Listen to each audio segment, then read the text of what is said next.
This has gone on even as the Palestinian people have tragically live-streamed the genocide for all the world to see, believing that somehow the world would act to save the over 2 million human lives endangered in Gaza. Every plea for help, including in this council, has been made in the belief that the world would act in respect of the rule of law, our shared moral obligations, and our collective humanity. Yet this gruesome aggression continues, surpassing 40,000 Palestinians killed, the majority women and children, over 91,000 injured in attacks by Israeli occupying forces, nearly the entirety of Gaza's population uprooted.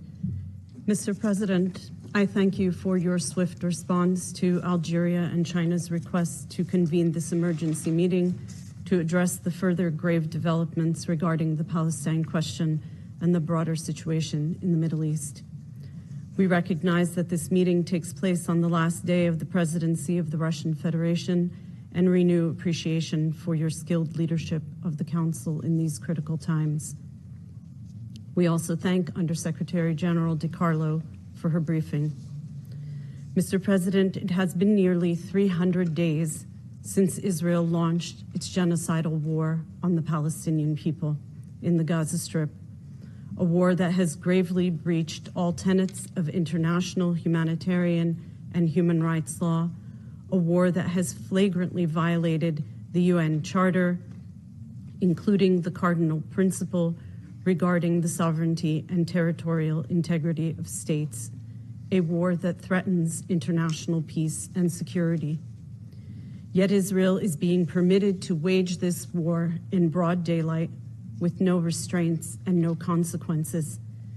It is doing so willfully and wantonly, in spite of this Security Council's resolutions, in spite of the ICJ provisional measures orders, in spite of the global demands for a ceasefire.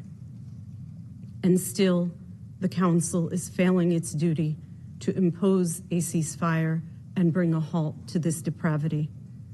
Every day brings more horror, loss, and suffering for our people as Israeli occupying forces massacre Palestinian civilians, assassinate officials, kill humanitarian workers, medical personnel, and journalists, abduct civilians and torture and rape them in Israeli jails, bomb and destroy Palestinian homes and infrastructure, and attack UN premises, including UNRWA schools, sheltering millions of forcibly displaced civilians who are being deliberately starved and denied access to medical care and the most basic needs for human subsistence and dignity by an occupier mercilessly chasing and hunting them down, repeatedly displacing them as they desperately search for safety in a place where no one and nowhere is safe.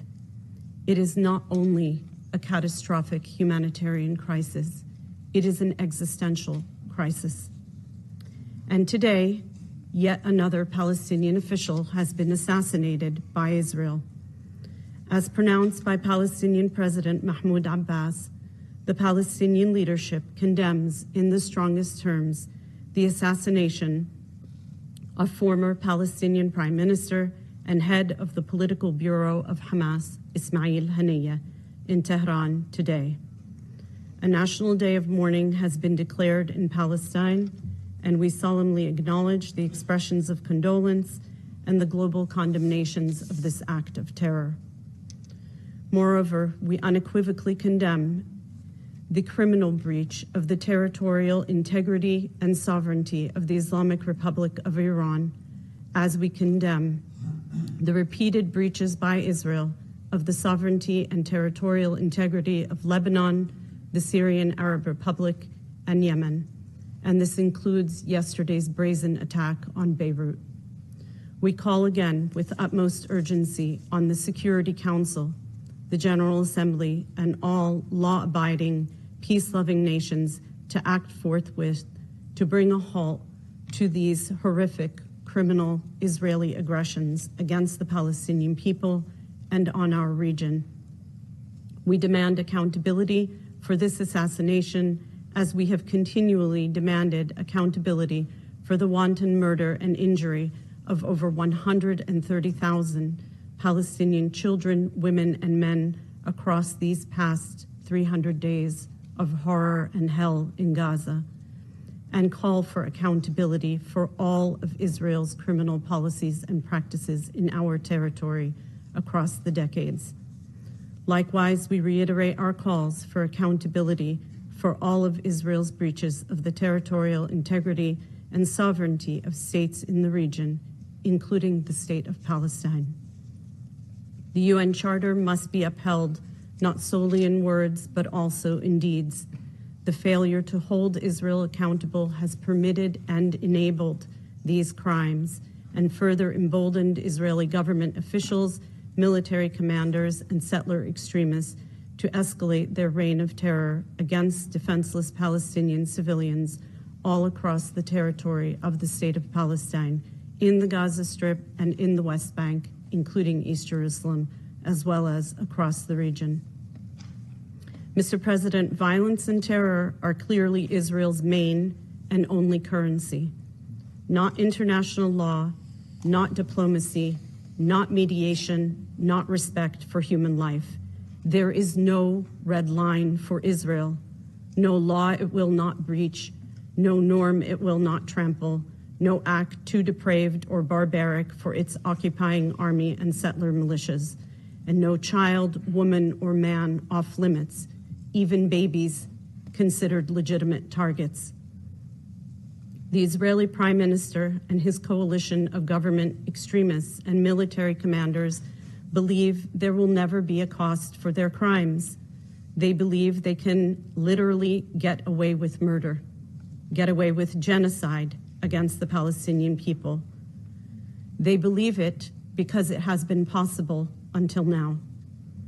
No resolution, no ICJ order, no ceasefire calls have been respected. No demand for protection of civilians and humanitarian access has been heeded, and still no consequences whatsoever for Israel. This has gone on even as the Palestinian people have tragically live-streamed the genocide for all the world to see, believing that somehow the world would act to save the over 2 million human lives endangered in Gaza. Every plea for help, including in this council, has been made in the belief that the world would act in respect of the rule of law, our shared moral obligations, and our collective humanity. Yet this gruesome aggression continues, surpassing 40,000 Palestinians killed, the majority women and children, over 91,000 injured in attacks by Israeli occupying forces, nearly the entirety of Gaza's population uprooted, and the decimation of the Gaza Strip and trauma of the entire population. At the same time, in the West Bank, including East Jerusalem, Israeli occupying forces and settler terrorists continue their violent raids, killing at least 569 Palestinians, including children. And Israel's illegal colonial settlement campaign not only continues as we speak, but is intensifying as it feverishly pursues its vowed annexationist aims, seeking to forever obstruct the Palestinian people's right to self-determination and independence and to destroy the two-state solution. Mr. President, members of the Council, until when? Absent any form of accountability, any serious mobilization and sanctions, including a halt to arms transfers, to pressure an end to these crimes, Israel is proving every single day that it will continue to act as a rogue state. The assassination today and all the crimes preceding it and that have followed it in the ensuing hours prove this beyond the shadow of a doubt. Israel openly declares its intentions to carry on, defying the Council and the international community as a whole, brazenly carrying on with its scorched earth killing and destruction spree in Gaza, vowing to further entrench its colonial annexationist occupation and its racist discriminatory, hateful policies against the Palestinian people and recklessly escalating tensions. It is blatantly attempting to destabilize the entire region and provoke an all-out war in the Middle East with dangerous repercussions not only for the region, but far beyond. The international community must confront this reality and act to stop these crimes and aggressions. There is no right that Israel can claim to justify these war crimes and crimes against humanity. The right to peace and security is the right of all states in the region and in every region of the world. It is not an exclusive right of Israel. Moreover, it is a fact that Israel is an illegal occupant in the state of Palestine and possesses no rights whatsoever in our territory and over our people. This was unequivocally determined by the ICJ in the seminal advisory opinion it rendered just days ago on the 19th of July. This ruling must be respected and enforced.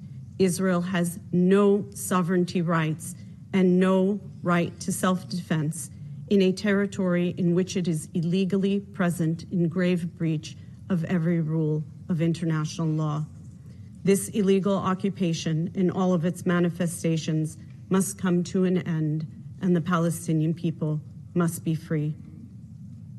Mr. President, Israel has been the oppressor, tormentor, and murderer of Palestinians for decades, and it is the long-standing destabilizer of our region. It must be stopped. The obligations of the Security Council and General Assembly, the obligations of all states, including the high contracting parties to the Fourth Geneva Convention, are to act forthwith to bring an end to this unlawful, abhorrent situation. The lives of millions of civilians are at stake in Gaza and the rest of occupied Palestine and throughout the region. We appeal to the international community to act immediately. First and foremost, this Security Council, as per its charter duty, to maintain international peace and security. It must act to protect the Palestinian people and to prevent a regional war against it at this moment of clear and present danger. The international community has a choice to make. Let it be for peace and security. Do not let Israel drag us all to the abyss. I thank you, Mr. President, and esteemed members of the Council for your attention, and on behalf of the State of Palestine and her people, implore you to act.